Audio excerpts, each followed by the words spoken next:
au service de l'éducation béninoise depuis 1992, l'UATM Gaza Formation, avec ses 23 filières agréées, vous offre la revue de presse sur JS Communication. Mesdames, Messieurs, bonjour et bienvenue à la une des journaux.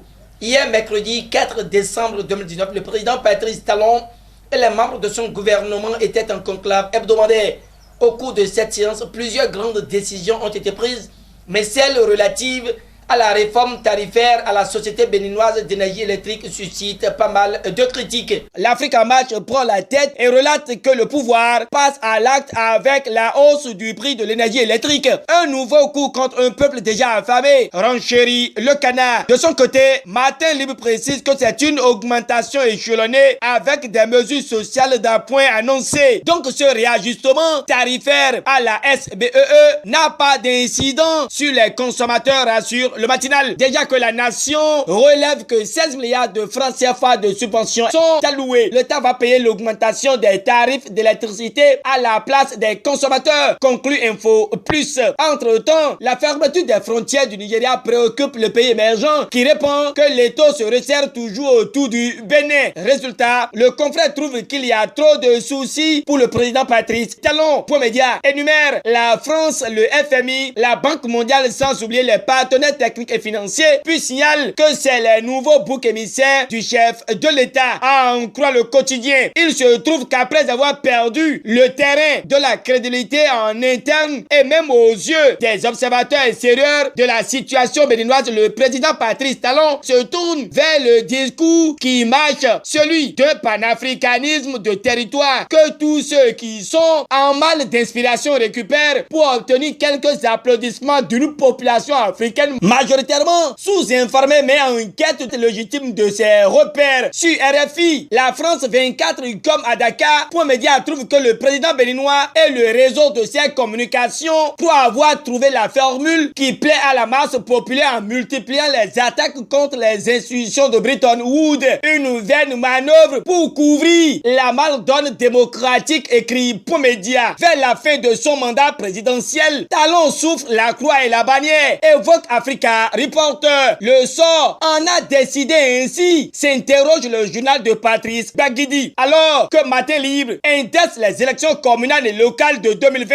et expose en manchette qu'il y a guerre d'attributs en perspective entre les forces Cori pour un Bénin émergent et la force Cori pour le développement du Bénin. L'Afrique en marche déclare, selon les propos de l'honorable André Okunlola, qu'il n'y a pas d'élection en 2020. Sans chercher à aller dans tous les détails possibles, le Béninois libéré donne lecture de l'intégralité des propos de l'honorable André Okunlola qui résume tout sur les intentions de Yahi. Tel un visionnaire, le journal de Aboubakar Takou notifie que Talon a brisé le rêve de Yahi avec la disposition de la Constitution qui limite à 2 mandats à vie pour les présidents. Poursuivant avec les actualités, le matinal revient et mentionne que le gouvernement apporte une bouffée d'énergie aux fédérations sportives en règle. Oui, elles sont soulagées suivant le défi d'une génération, mais dans le domaine éducatif, Matin Libre trouve que les aspirants dans nos lycées et collèges sont jusque-là sans salaire depuis la rentrée, toujours au Bénin, mais cette fois-ci à Boycon. Et Matin Libre dévoile les 2 gagnants de la méga promo MTN millionnaire qui encaissent déjà leurs millions. C'est déjà la fête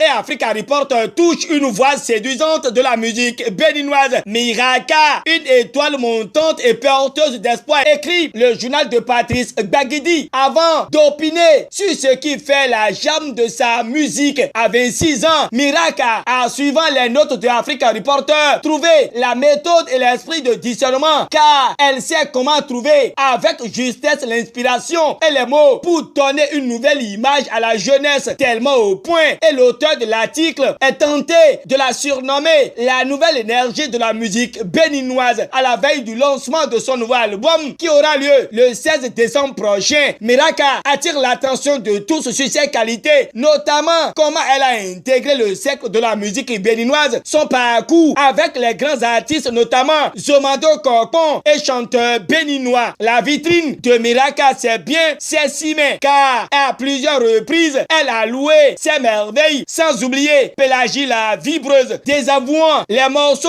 au contenu vide. Miraka chante compte selon Africa Reporter. Dieu, l'amour, la joie, l'espoir, la confiance en soi et bien d'autres. Donc, en plus de Oh my God, Miracle prépare la psychologie des Béninois à accueillir prochainement la chanson intitulée Mon Roi. Wait and see. Terminons cette revue de presse avec les cris de secours d'un Béninois. Lui, c'est Nassif Abiodun et il s'est victime d'un acharnement dans son pays d'origine. Le fond en parle et livre les motifs. Information reprise par Décryptage Info qui souligne que désespéré, persécuté, condamné et contraint à l'exil, Nassif Abiodun et Issé appellent au secours. L'Indépendant précise que l'homme implore la clémence des autorités béninoises. Fin de cette revue de presse. Merci de nous avoir préférés pour vous informer. Au revoir et à très bientôt.